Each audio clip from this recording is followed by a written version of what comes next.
¿Qué si todo sea verdad? Por Horatius Bonar, 1808-1889. Traído a usted por Chapel Library, www.chapellibrary.org.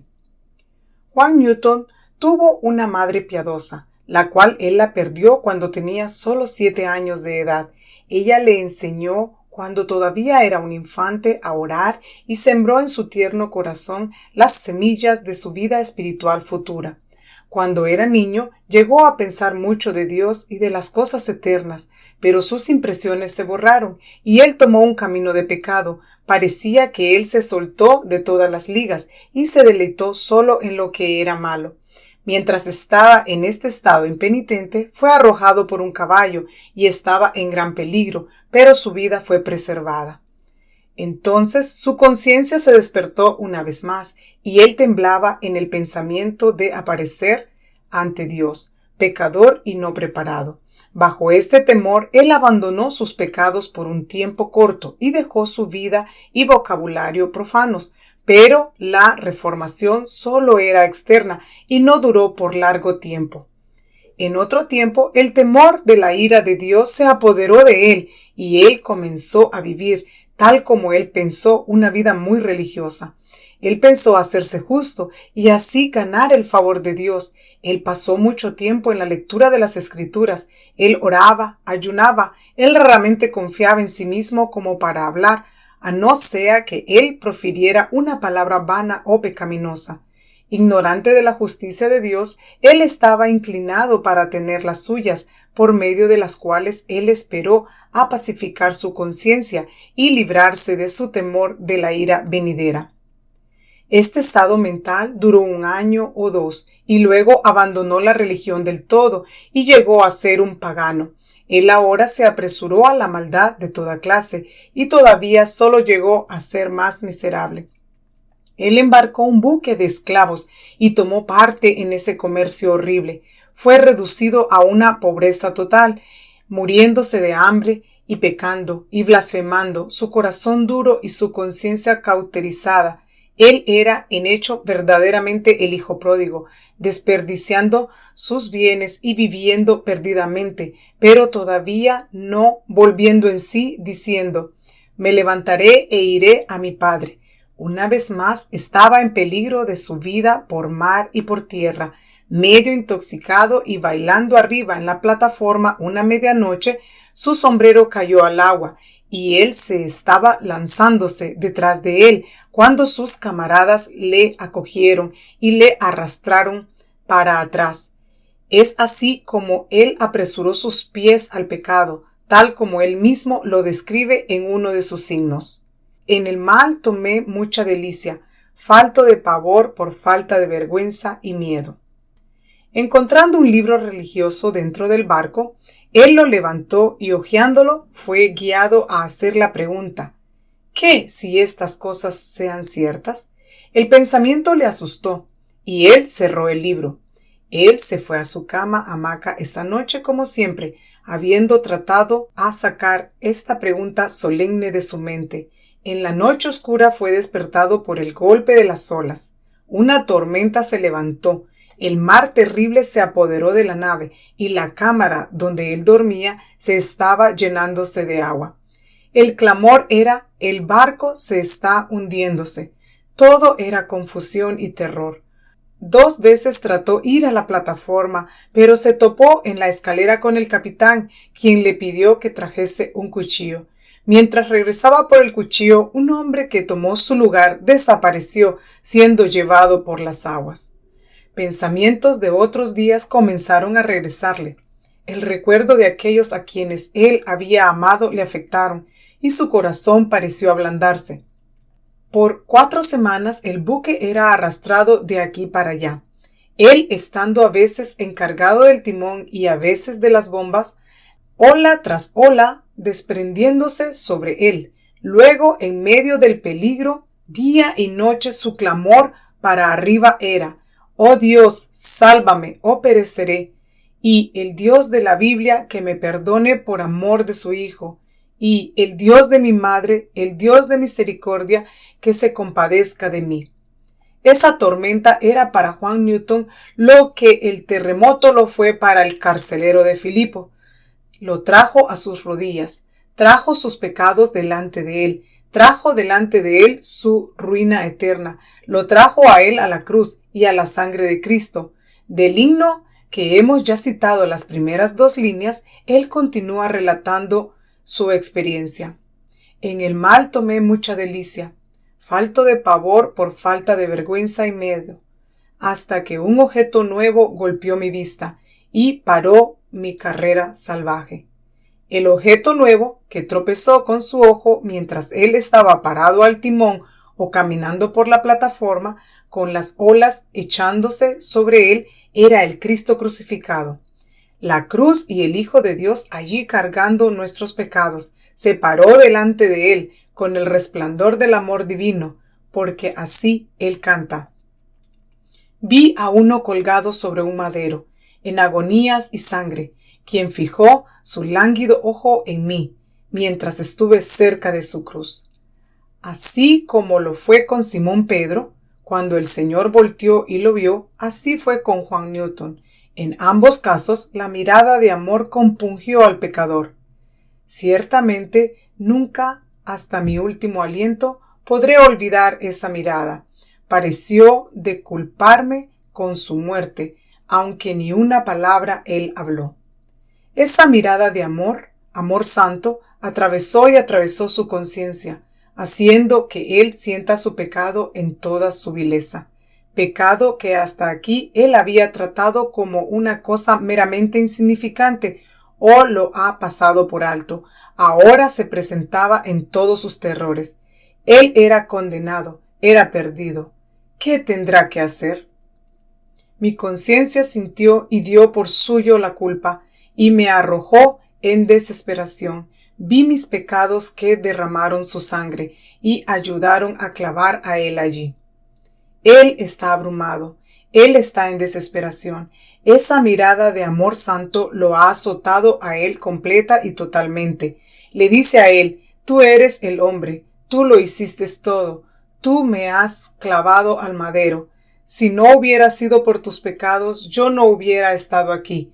Pero al mirar él ve algo más en esa mirada y oye la voz del perdón viniendo de la cruz. Una segunda mirada me dio, la cual dijo, yo gratuitamente todo perdono. Esta sangre por tu rescate es pagada. Yo muero para que tú puedas vivir. Esta segunda mirada habla de la paz. Él lee en ella el perdón gratuito para el principal de los pecadores, el perdón al viejo blasfemador africano, y su conciencia molesta es pacificada. He encontrado un rescate. Es el mensaje que remueve su terror, y este rescate es a través de la sangre y la muerte del Hijo de Dios. Este rescate satisface. Dios lo ve y es satisfecho. Él dice que es suficiente. El pecador lo mira y está satisfecho. Él dice que es suficiente. La carga de la culpa está desatada y cae de sus hombros. Él es librado de la culpa, del terror, de la esclavitud. Él sabe la bendición del hombre cuya transgresión es perdonada y cuyo pecado está cubierto.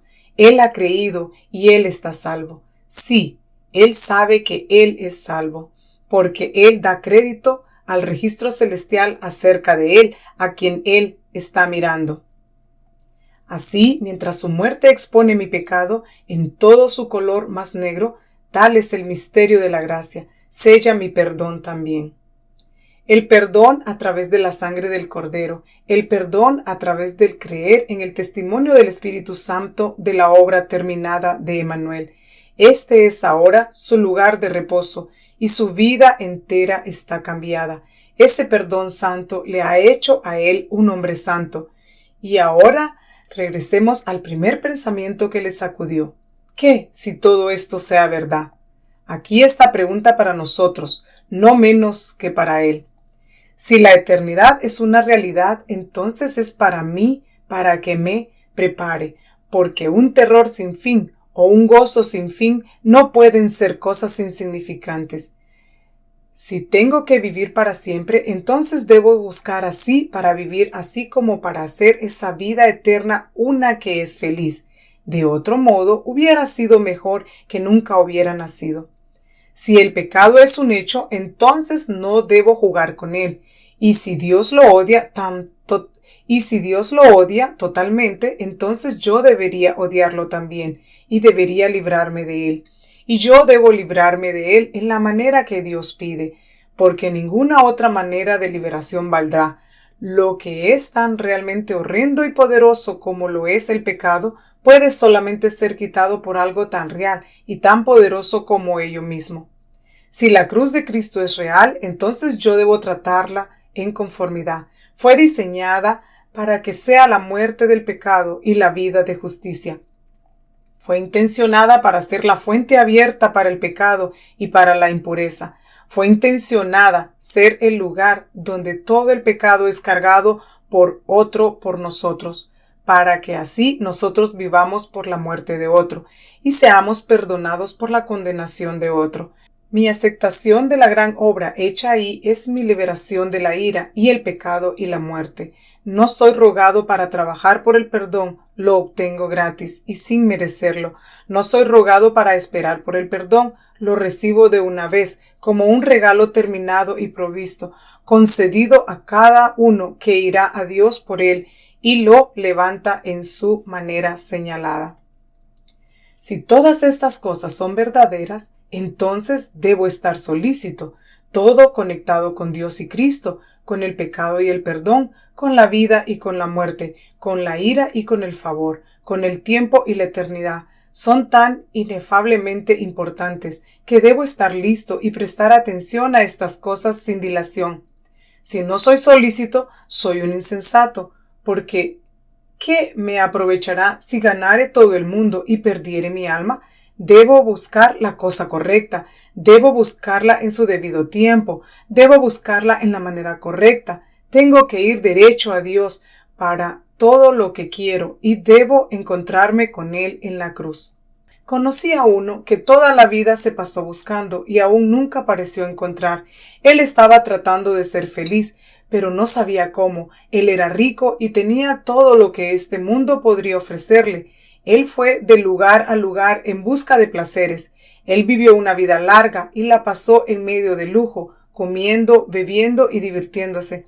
Él tenía grandes tierras, él tenía muchos amigos y una casa estaba llena de retratos, estatuas y todo lo que el arte pudiera proveerle, pero su ojo cansado le decía que él no estaba feliz.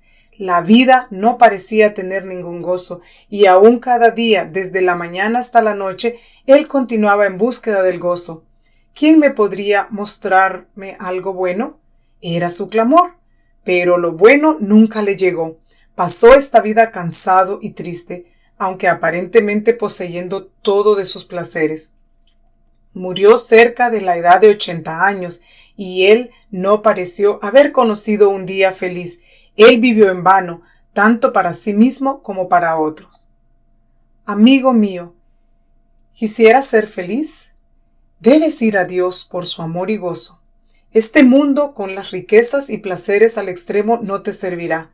No puede darte paz, pero el Dios que te hizo a ti puede darte paz, su propia paz satisfacedora. Ve inmediatamente y obtén de Él. Él da a todos abundantemente y sin reproche. ¿Estás tú seguro? Debes buscar tu seguridad en el Hijo de Dios y debajo de la protección de su cruz. Solamente en Él tú estás seguro. Su cruz es un escudo y el lugar de refugio por el tiempo y la eternidad. El tiempo pronto se acabará y la última trompeta puede ser prontamente sonada, y tú debes estar ante el tribunal de Cristo para dar cuenta de las obras hechas en el cuerpo. Busca inmediatamente la seguridad en Cristo Jesús, el Cordero de Dios, quien quita el pecado del mundo. Él puede salvar completamente a los que por medio de Él se acercan a Dios. Él espera dar la bienvenida al culpable. Él se deleita en bendecir al pecador. Ve a Él ahora y trata con Él del todo y ferviente y honestamente acerca de tu alma. No te enviará vacío.